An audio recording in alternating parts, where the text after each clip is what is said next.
Recording studio Ekangar सराय।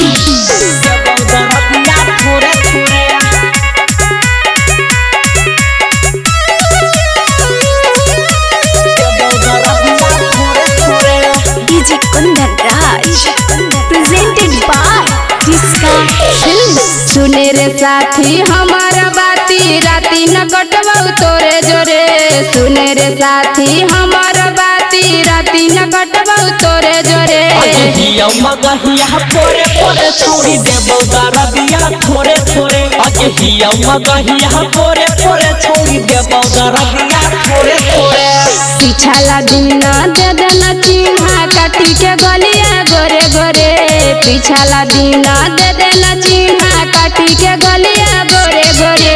हिया मगहिया पोरे पोरे छोड़ी देबो दरदिया थोड़े थोड़े। हिया मगहिया पोरे पोरे छोड़ी देबो दरदिया थोड़े थोड़े। डीजे कुंदन राज चिड़ी देबो दरदिया थोड़े थोड़े।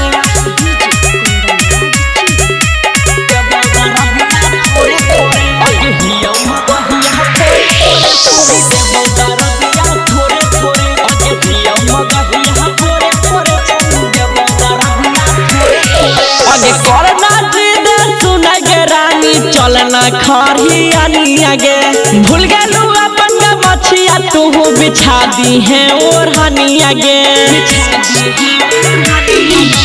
पिया वाला सुने रे छौड़ा मांगे न तू हक रे।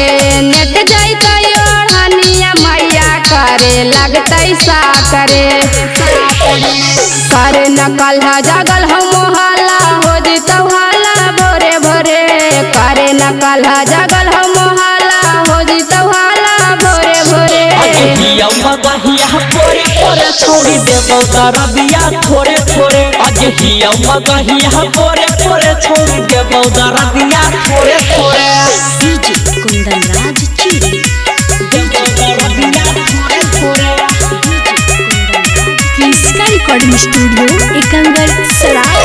हिया मगहिया पोरे पोरे छोड़ी देबो दरदिया थोड़े थोड़े। हिया मगहिया पोरे पोरे छोड़ी देबो दरदिया थोड़े थोड़े। प्यार करहियो के जानू बना हक फर्ज गे। लो होलो बैटरी हमर कर दिया बच्चा रजगे। कर दिया बच्चा रजगे। पावर वाला हो तोर हमर काहे न पैतौ लोड रे। कोट तू घुसैनी हमर टूट जैतौ बोर्ड रे। माथा न फोड़े कहहियो तोरे राहुल न जैबौ मकयो रे। माथा न फोड़े कहहियो तोरे राहुल न जैबौ मकयो रे। हिया मगहिया पोरे पोरे छोड़ी देबो दरदिया थोड़े थोड़े। हिया मगहिया पोरे पोरे छोड़ी देबो दरदिया थोड़े थोड़े। जिसका रिकॉर्डिंग स्टूडियो एकंगर सराय।